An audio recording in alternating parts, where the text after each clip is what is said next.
പക്ഷെ അമ്മ ഓരോ ദിവസം കഴിയുന്നതോറും അമ്മയുടെ സിറ്റുവേഷൻ ഒത്തിരി മോശമായിക്കൊണ്ടിരിക്കുമായിരുന്നു. അതായത് വയറൊത്തിരി വന്ന് വീർക്കുന്നുണ്ടായിരുന്നു.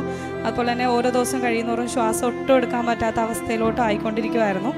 അപ്പോഴാണ് ആ സാഹചര്യത്തിൽ ഞങ്ങൾ മെഡിക്കൽ ട്രസ്റ്റിലോട്ട് ഷിഫ്റ്റ് ചെയ്യുന്നത്.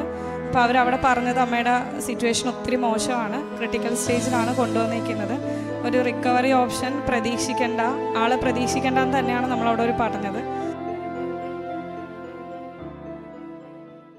എന്നാണ് ഞാൻ എറണാകുളത്ത് വൈറ്റ് ലൈനിൽ നിന്നാണ് വരുന്നത്. ഞാൻ 2022 മുതൽ ഉടമ്പടി എടുക്കുന്ന ആളാണ്. അപ്പോൾ ഞാനിന്ന് സാക്ഷ്യം പറയാൻ വന്നേക്കുന്നത് എൻ്റെ അമ്മയ്ക്ക് വേണ്ടിയാണ്. ഇതാണ് അമ്മ, ഇത് അച്ഛൻ, ഇത് മോനാണ്. അപ്പോൾ അമ്മ ഉടമ്പടി 2021-22 മുതൽ അമ്മ ഉടമ്പടിയിലിരിക്കുന്ന ആളാണ്. ഉടമ്പടിയിലിരിക്കെ തന്നെയാണ് അമ്മയ്ക്ക് കഴിഞ്ഞ സെപ്റ്റംബർ 12 പനിയായിട്ടാണ് ആദ്യം തുടങ്ങിയത്. അപ്പോൾ നമ്മൾ കൊണ്ടുപോയി ഹോസ്പിറ്റലിൽ കാണിച്ചപ്പോൾ അവർ പറഞ്ഞത് ഡെങ്കി ആണെന്നാണ് പറഞ്ഞത്. 12 ഹോസ്പിറ്റലിൽ കാണിച്ച് ഞങ്ങൾ തിരിച്ചു വന്നു. പക്ഷെ 14 അമ്മയ്ക്ക് ഒട്ടും വയ്യാഞ്ഞിട്ട് ഞങ്ങൾ വീണ്ടും ഹോസ്പിറ്റലിലോട്ട് കൊണ്ടുപോയി. അപ്പോൾ അവിടെ അവർ ഒരാഴ്ചയോളം ഹോസ്പിറ്റലിൽ അഡ്മിറ്റായിരുന്നു. പക്ഷെ നമ്മൾ തൊട്ടടുത്തുള്ളൊരു ഹോസ്പിറ്റലാണ് കാണിച്ചത്. അപ്പോൾ അവർ പറഞ്ഞ് ഡെങ്കിയും അതുപോലെ തന്നെ കൗണ്ടും മാത്രമാണ് അവർ നോക്കിയിരുന്നത്. പക്ഷെ അമ്മ ഓരോ ദിവസം കഴിയുന്നതോറും അമ്മയുടെ സിറ്റുവേഷൻ ഒത്തിരി മോശമായിക്കൊണ്ടിരിക്കുമായിരുന്നു. അതായത് വയറൊത്തിരി വന്ന് വീർക്കുന്നുണ്ടായിരുന്നു. അതുപോലെ തന്നെ ഓരോ ദിവസം കഴിയുന്നതോറും ശ്വാസം ഒട്ടും എടുക്കാൻ പറ്റാത്ത അവസ്ഥയിലോട്ട് ആയിക്കൊണ്ടിരിക്കുമായിരുന്നു. അപ്പോഴാണ് ആ സാഹചര്യത്തിൽ ഞങ്ങൾ മെഡിക്കൽ ട്രസ്റ്റിലോട്ട് ഷിഫ്റ്റ് ചെയ്യുന്നത്. അപ്പോൾ അവരവിടെ പറഞ്ഞത് അമ്മയുടെ സിറ്റുവേഷൻ ഒത്തിരി മോശമാണ്, ക്രിട്ടിക്കൽ സ്റ്റേജിലാണ് കൊണ്ടുവന്നിരിക്കുന്നത്, ഒരു റിക്കവറി ഓപ്ഷൻ പ്രതീക്ഷിക്കേണ്ട, ആളെ പ്രതീക്ഷിക്കേണ്ടെന്ന് തന്നെയാണ് നമ്മളവിടെ ഒരു പറഞ്ഞത്. അപ്പോൾ ഒരു 24 മണിക്കൂറാണ് അവർ നമുക്ക് തന്നത്. 24 മണിക്കൂർ സമയത്തിനുള്ളിൽ എന്തെങ്കിലും പറയാൻ പറ്റത്തുള്ളൂ. അപ്പോൾ ആദ്യം ഇപ്പം മരുന്ന് കയറ്റുന്നുണ്ട്, അത് സക്സസ് ആയാൽ മാത്രമേ ഉള്ളൂ, ഇല്ലെങ്കിൽ നാളെ നേരം വെളുത്ത് വെൻറ്റിലേറ്ററിലോട്ട് ഷിഫ്റ്റ് ചെയ്യണമെന്നാണ് അവർ നമ്മളോട് പറഞ്ഞത്. അപ്പോൾ ആ സാഹചര്യത്തിൽ ഞാൻ എൻ്റെ അനിയനെയും മോനെയും കൊണ്ട് അവർക്കും പനിയായിട്ട് ഞാൻ മറ്റൊരു ഹോസ്പിറ്റലിൽ അഡ്മിറ്റായിരുന്നു. സാഹചര്യത്തിൽ ഞാൻ ഒത്തിരി മാതാവിനെ വിളിച്ച് മാതാവിൻ്റെ ഉടമ്പടി കാശുരൂപം കയ്യിൽ വെച്ച് നേരം വെളുക്കുന്നത് വരെ എൻ്റെ അമ്മയ്ക്ക് വേണ്ടി പ്രാർത്ഥിച്ചു. നേരം വെളുത്തപ്പോൾ ഹോസ്പിറ്റലിൽ നിന്ന് പറയുന്നത് മരുന്ന് ഓക്കെ ആയി തുടങ്ങി, പ്രവർത്തിച്ച് തുടങ്ങി, അമ്മയ്ക്ക് വെൻറ്റിലേറ്ററിൻ്റെ ആവശ്യമില്ലെന്നാണ് പറഞ്ഞത്. അങ്ങനെ ഒത്തിരി അനുഗ്രഹം മാതാവ് തന്നു. ആ സാഹചര്യത്തിൽ ഒത്തിരി മാതാവിനോട് നന്ദി പറഞ്ഞു. പക്ഷേ എങ്കിൽ പോലും ഒരാഴ്ചയോളം ഞങ്ങൾ ഹോസ്പിറ്റലിൽ ICUവിൽ തന്നെ അഡ്മിറ്റായിരുന്നു. പക്ഷെ അതിനുശേഷം റൂമിലോട്ട് മാറ്റിയെങ്കിലും അമ്മയുടെ ലിവർ 90% ഡാമേജാണ്.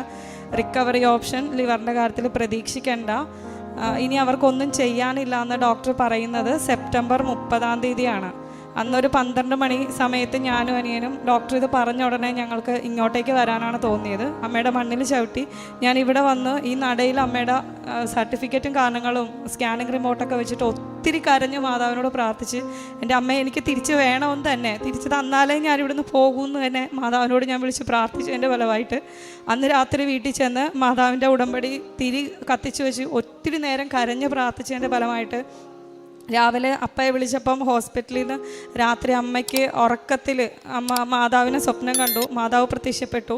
അമ്മയ്ക്ക് ഒരു പൊക്കമുള്ള ഒരു ഗ്ലാസ്സിൽ അമ്മ ഒരു മഞ്ഞ വെള്ളം അമ്മയ്ക്ക് കൊണ്ടുവന്ന് കൊടുത്തു. അമ്മയുടെ കൈയൊക്കെ തടയി. അതുവരെ അമ്മ എണീറ്റിരിക്കത്തൊന്നും ഇല്ലായിരുന്നു, എപ്പോഴും കിടപ്പ് തന്നെയായിരുന്നു. പക്ഷെ അതിനുശേഷം അമ്മ ഹോസ്പിറ്റലിൽ പതുക്കെ നടക്കാനും എണീറ്റിരിക്കാനും ഒക്കെ തുടങ്ങി. ആ ഒരു ദിവസത്തിന് ശേഷം അമ്മയുടെ ലിവറിൻ്റെ ഫങ്ഷനിങ് എല്ലാം ഡോക്ടർമാരെ റിക്കവറി പ്രതീക്ഷിക്കേണ്ടെന്ന് പറഞ്ഞാൽ ലിവർ ഫങ്ഷനിങ് എല്ലാം കുറഞ്ഞ് നോർമലായി തുടങ്ങി. ഞങ്ങളൊരു 1.5 മാസത്തോളം ഹോസ്പിറ്റലിൽ അഡ്മിറ്റായിരുന്നു.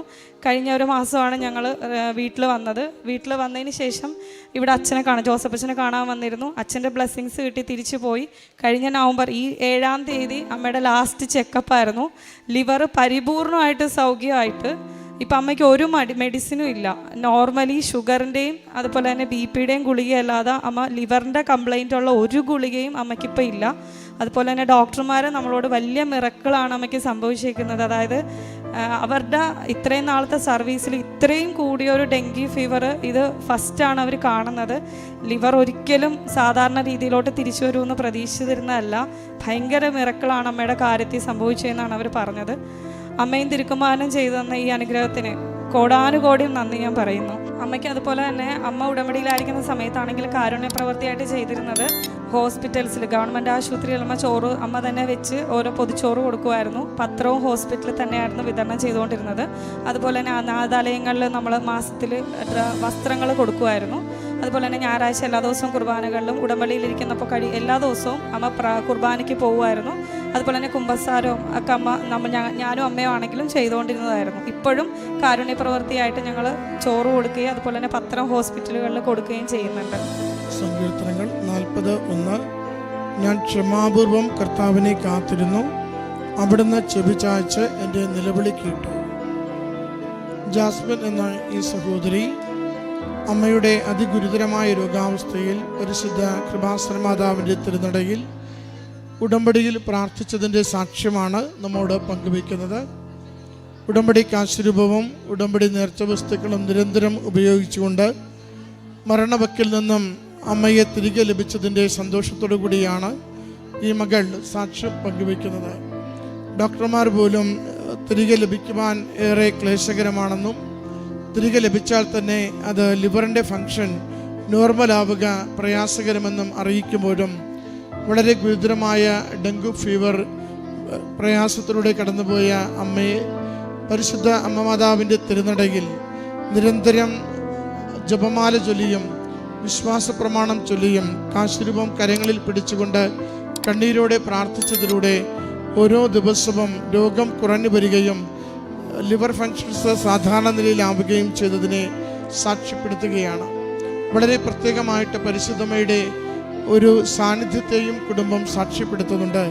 അമ്മ മാതാവിൻ്റെ ഒരു സ്വപ്നം കാണുന്നതിനെക്കുറിച്ചും ഒരു ഗ്ലാസ് നിറയെ പാനീയം ലഭിക്കുന്നതിനെക്കുറിച്ചും അതിനുശേഷം അത് ലിവർ ഫങ്ഷൻ നോർമൽ ആകുന്ന വിധത്തിൽ എല്ലാ കാര്യങ്ങളും ശരിയായി കിട്ടുന്നതിനെക്കുറിച്ചുമാണ് മകൾ സാക്ഷ്യപ്പെടുത്തുന്നത്.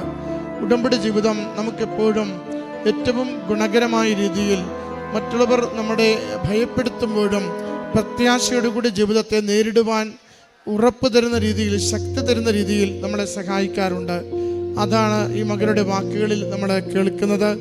വെന്റിലേറ്ററിലേക്ക് മാറ്റണമെന്നും ലിവർ ഫങ്ഷൻ നേരെയാവില്ലെന്നും ഗുരുതരമായ രോഗാവസ്ഥയാണെന്നും ഒക്കെ പറയുമ്പോൾ ആകെ ഈ ഗുരുതരമായ അവസ്ഥയിൽ ആർക്കും പ്രതീക്ഷ തരുവാനില്ലാത്ത നിമിഷങ്ങളിൽ പരിശുദ്ധ കൃപാസന മാതാവിന് മാത്രമേ കൂടെ വരുവാനും രോഗാവസ്ഥയെ സൗഖ്യത്തിലേക്ക് നയിക്കുവാനും ഇപ്പോഴുള്ള ഗുരുതരമായ പ്രശ്നങ്ങൾക്ക് പരിഹാരം ചെയ്തു തരുവാനും സാധിക്കൂ എന്നത് ഉടമ്പടി ജീവിതത്തിലായിരിക്കുന്നവരുടെ വലിയ ഒരു ബോധ്യമാണ്.